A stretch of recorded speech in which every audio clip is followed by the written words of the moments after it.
युवाओं में देखने को मिलता है, इतना टैलेंट पहले कभी नहीं था। और मैं ये सिर्फ आपका दिल रखने के लिए नहीं कह रहा, मैं दिल से इस बात को फील करता हूँ। आज के इस दौर में 98 to 100% मार्क्स कई स्टूडेंट आराम से ले आते हैं, और अगर कोई 98% और 100% मार्क्स ला रहा है तो किसी को कोई हैरानी नहीं होती। और हमारे दौर में सब सब्जेक्ट के मिलाकर भी कई बच्चों के 100 पूरे नहीं हो रहे थे। तो ये बात तो बिल्कुल तय है कि आज की पीढ़ी में टैलेंट की कोई कमी नहीं है। लेकिन कहानी में ट्विस्ट कब आता है जानते हैं? जब बच्चे 14 से 20 साल की उम्र में होते हैं। अब इनके हार्मोन्स जम करने लगते हैं, और इसका सबसे गंभीर असर ये होता है कि ये हार्मोन्स बच्चों को पेरेंट्स से दूर कर देते हैं, क्योंकि इस उम्र में बच्चों को चाहिए आजादी, और माँ बाप वो आजादी देते नहीं, क्योंकि वो जानते हैं इस तरह की आजादी के लिए ये उम्र सही नहीं है। तो पेरेंट्स रोकते हैं, समझाते हैं, उनको पता है ये उम्र फिसलने वाली है, यही वो उम्र है जिसमें फ्यूचर बन भी सकता है और बर्बाद भी हो सकता है। अब यहां बच्चों को लगता है कि यही दो लोग मेरे दुश्मन हैं। यहां बच्चे अब माँ बाप से झूठ बोलना शुरू कर देते हैं, चीजें छुपाना शुरू कर देते हैं।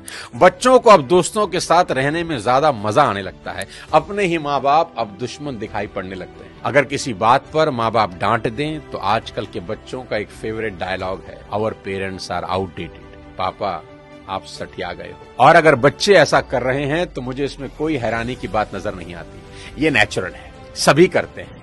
25-30 साल पहले हम भी यही करते थे, और आज के कोई 25-30 साल के बाद इनके बच्चे भी ठीक इसी इंटेंसिटी से ऐसा ही करेंगे।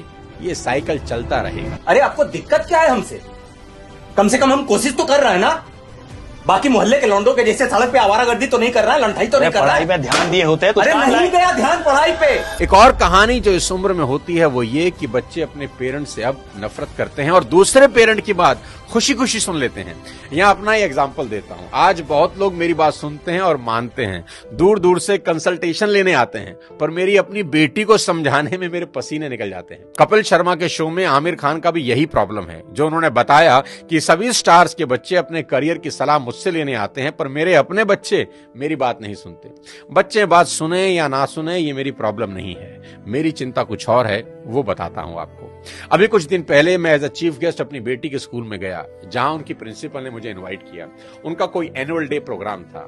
मैंने वहां भी यही कहा कि मेरी चिंता बच्चों की परसेंटेज को लेकर कुछ ज्यादा नहीं है, क्योंकि पिछले 20 साल में कोई 200 से ज्यादा कॉर्पोरेट्स को मैं ट्रेन कर चुका हूं, और मैं जानता हूं कि स्कूल और कॉलेज में पढ़ाई जाने वाली 90% बातें जिंदगी में कहीं काम नहीं आती, और 90% बातें जो जिंदगी में काम आती हैं वो स्कूल और कॉलेज में पढ़ाई ही नहीं जाती। मुझे तो याद ही नहीं कि कब sine theta upon cos theta is equal to tan theta मैंने अपनी जिंदगी में कहीं इंप्लीमेंट किया। एज अ पेरेंट आज मेरी सबसे बड़ी चिंता यही है कि बच्चे किसी गलत संगत में पढ़कर कोई गलत रास्ता ना ले लें, क्योंकि कुछ रास्ते ऐसे हैं जिसमें वापसी करीब करीब नामुमकिन है, जैसे नशे का रास्ता, जहां एक बार इंसान चला जाए तो फिर वापस नहीं लौटता। नशे पर एक पूरा वीडियो मैंने बनाया है, एक बार जरूर देखना। कोई ऐसा कदम ना उठाएं जिसका पछतावा उन्हें सारी उम्र हो। एक शेर है कि एक गलत कदम उठा था राहे शौक में, एक गलत कदम उठा था राहे शौक में, और मंजिल तमाम उम्र मुझे ढूंढती रही। कि आदमी एक गलती करता है और फिर रास्ता कभी मिलता नहीं। और मेरी तो सभी स्कूल टीचर से बस इतनी ही उम्मीद है और गुजारिश है कि वो बच्चों को एक अच्छा इंसान बना दे, क्योंकि टीचर आज जो पढ़ाने वाले हैं उससे ज्यादा ज्ञान तो गूगल पर एक क्लिक में अवेलेबल है। आज टीचर की रिस्पॉन्सिबिलिटी पहले से कहीं ज्यादा है। वो अपने स्टूडेंट्स को मॉरल वैल्यू सिखा दें, बस देश के लिए कुछ करने का जज्बा उनमें भर दें तो सोने पर सुहागा हो जाए।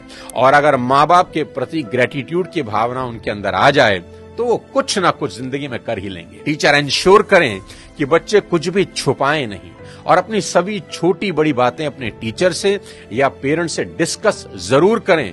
उन्हें समझाएं कि अगर कोई भी प्रॉब्लम है तो उसका हल जरूर है।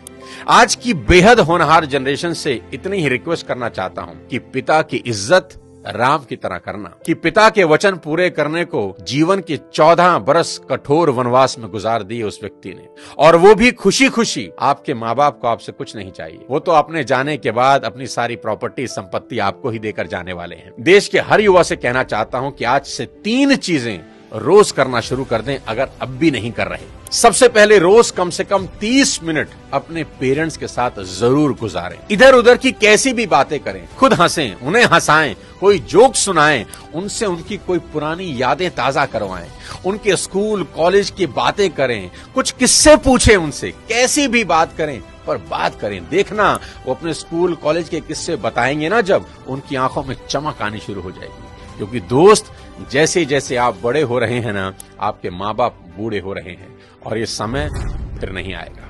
उनके जाने के बाद बड़ा अफसोस होता है कि काश ये कर लेता, वो कर लेता। उनका कर्ज सारी जिंदगी नहीं उतार सकते, पर अपना समय उनको देकर उस कर्ज का इंटरेस्ट जरूर भर सकते हैं। मुनव्वर राणा का एक शेर है कि लौटकर जैसे भी हो ऐ जाने पिदर आ जाना, लौटकर जैसे भी हो ऐ जाने पिदर आ जाना, ऐसी वैसी जो खबर सुनना तो घर आ जाना, और वक्त रुखसत हमें इज्जत से सलामी देने, जब डुबोने लगे दरिया तो नजर आ जाना। आस पास ही रहना अपने माँ बाप।